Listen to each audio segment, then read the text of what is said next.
ортада және аяқтадыңыз ба сөзді? Иә, аяқтай салайыншы, негізі айтып жатыр ғой, енді келісеміз, ортақ шешім деп жатыр ғой, бірақ енді мен ойлаймын, жалпы негізі әр дүние кішкентай дүниеден басталады. Ол қазір жарайды, осылай жүре берсе, ол әдетке қалады да, әдетке қалғаннан кейін, әдетке айналғаннан кейін ол сол нәрсе қалып қалады да. Негізі жалпы былай ғой, Майя, ер азаматқа да, әйел азаматқа да әурет жерін негізі жабық жүру керек. Жалпы мен саған полностью жабыл деп жүрген жоқпын. Хижаб киіп алайын. Иә, жоқ, олай істе деп тұрған жоқпын. Жалпы ондай дүние көп керек емес негізі. Осылай жүргенде ол әдемі. Андай жер көбінің көзіне түседі, ойына түседі, ондай нәрсе. Кез келген ер азаматқа ол ұнамайды. Маған да ұнамайтынын білесің да.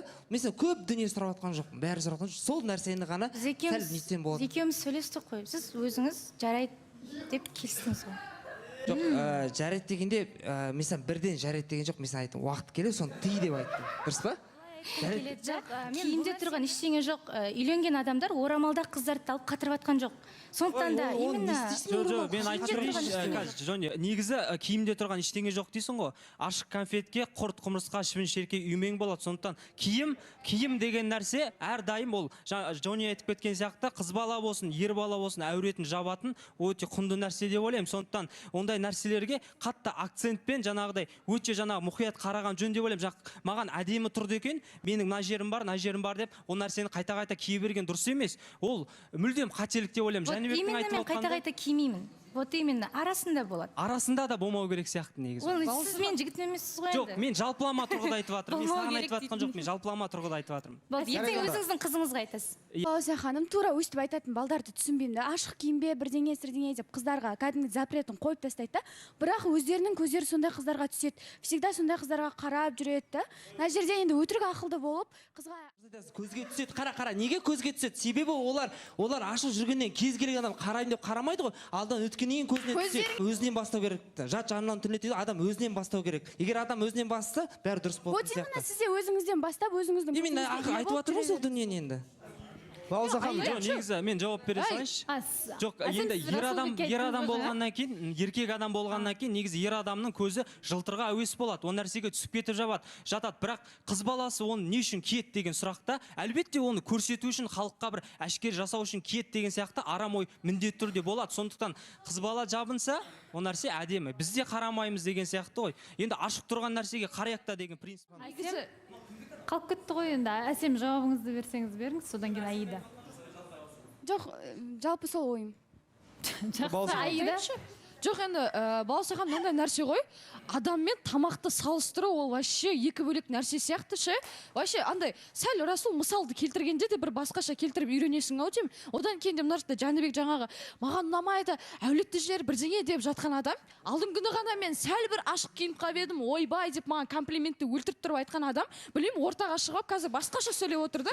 Мен соған таңғаламын. Просто қара, адамның бір шеті ашық тұратын болса, оған қандай көргісі келген адамдар ғана қарайды. Әркім өз ойынан просто сол нәрседен хабар бересің де, Жәнібек. Сен де получается соған қарағың келеді, сен де қарап тұрсың деген сияқты. Просто андай басқаларға мен қарауға болады, бірақ та именно менің қызым өйтіп жүрмеу деген ондай принцип білмеймін, дұрыс емес сияқты. Сен бірінші өзің қызыңа запрет қою үшін өзіңнің көзіңді тыю керексің деп ойлаймын. Одан кейін мынандай нәрсе да, Балауса ханым, менде мысалы мынандай бір не болады ше, ой келеді маған. Мысалы осы жұптар енді қаншама ортаға шығып жатыр, танысып кезде де шығып жатыр да, бірақ та мен жақта бір Майя жақтан бір мен ешқандай сезімді сезбеймін Жәнібекке деген.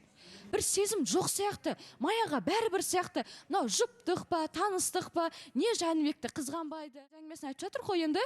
Ол хоть бүгін келіп назданып отыр да, бірақ та мен Маяның осы күнге дейін бір өзінің қыз ретіндегі бір принциптарын айтып, сондай бір Жәнібек жаққа ондай нәрселерін көрмеймін да.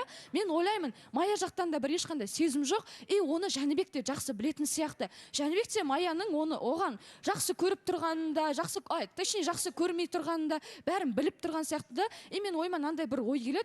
Бұл екі кісі бір сыртта бір шынымен де бір андай келісіп алып, сондай жарайды енді эфир ғой, сол жерде жүре берейік деген сияқты бір сондай оймен ғана жүрген сияқты көрінеді маған.